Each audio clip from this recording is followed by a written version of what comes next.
Tariq ibn Ziyad, un nom gravé dans l'histoire, est célèbre pour avoir mené la conquête islamique de l'Hispanie wisigothique en 711 après J.C.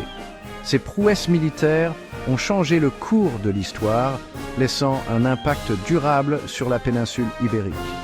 Pourtant, les origines de cette figure emblématique ont fait l'objet de débats parmi les historiens. Cependant, un examen plus approfondi des preuves historiques révèle un récit convaincant pointant vers l'héritage berbère de Tariq. La jeunesse de Tariq reste entourée de mystères, avec des informations limitées disponibles sur ses années de formation. Malgré la rareté des détails, ses racines berbères sont constamment mises en évidence dans les récits historiques. Ces récits, bien que différents dans les détails, convergent vers un fil conducteur commun, la lignée de Tariq remontant aux tribus berbères d'Afrique du Nord.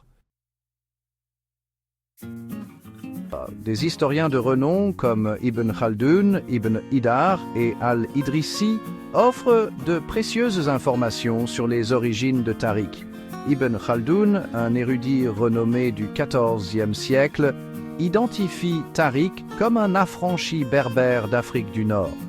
Ibn Hidar, un historien du XIIIe siècle, soutient ce point de vue, suggérant les origines de Tariq au sein de la tribu berbère Awara. Bien qu'il existe certaines divergences, ces récits soulignent une compréhension commune de l'identité berbère de Tariq. Ces récits historiques sont encore enrichis par les écrits d'Al-Idrissi, un géographe du XIIe siècle.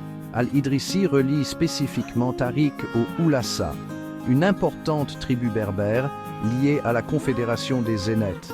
Ce lien est crucial car il place Tariq dans un contexte tribal spécifique, un contexte qui a joué un rôle important dans la dynamique du pouvoir en Afrique du Nord à cette époque. Pour comprendre les origines de Tariq, il est essentiel de se plonger dans le monde complexe des structures tribales berbères. Les Berbères, un groupe indigène d'Afrique du Nord, étaient organisés en différentes tribus et confédérations. L'association de Tariq avec la tribu des Oulassa offre de précieux indices sur ses origines.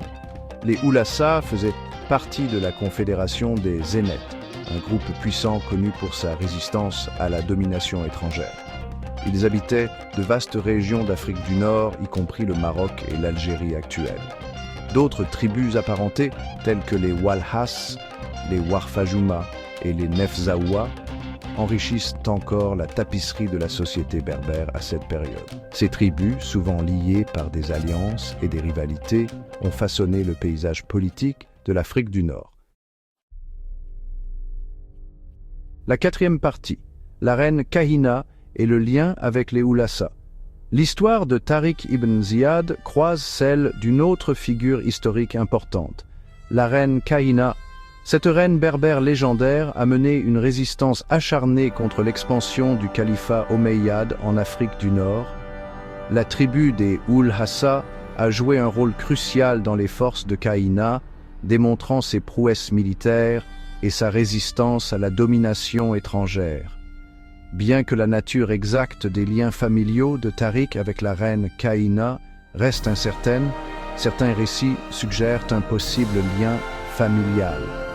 Ce lien potentiel renforce encore le récit de l'héritage berbère de Tariq et son association avec la tribu des Oulassa. Il met également en lumière le paysage politique complexe de l'Afrique du Nord à cette période et les luttes de pouvoir entre différentes factions. La cinquième partie, l'aperçu d'Al-Idrissi au XIIe siècle. Les écrits d'Al-Idrissi offrent une perspective particulièrement perspicace sur la lignée de Tariq.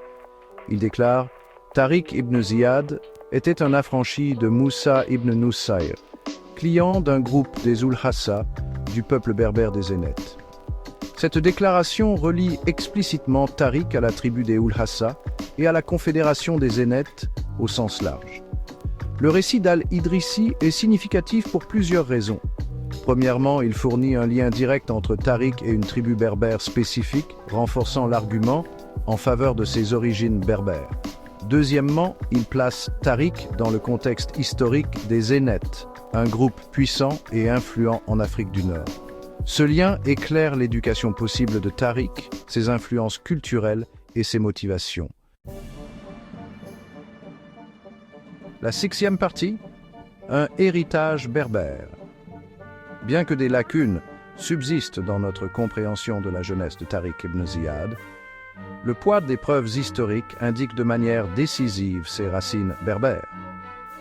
Ibn Khaldoun, Ibn Idar, Al-Idrissi et d'autres chroniqueurs l'identifient constamment comme un berbère, avec des liens spécifiques avec la tribu des Ulhassa et la confédération des Zénètes.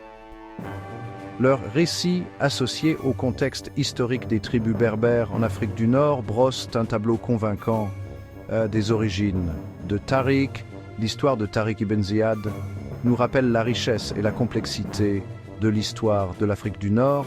Elle met en évidence le rôle important que les tribus berbères ont joué dans le façonnement du destin de la région. Bien que sa jeunesse puisse rester entourée de mystères, l'héritage de Tariq ibn Ziyad, en tant que brillant stratège militaire et figure clé de l'histoire islamique, reste fermement établi.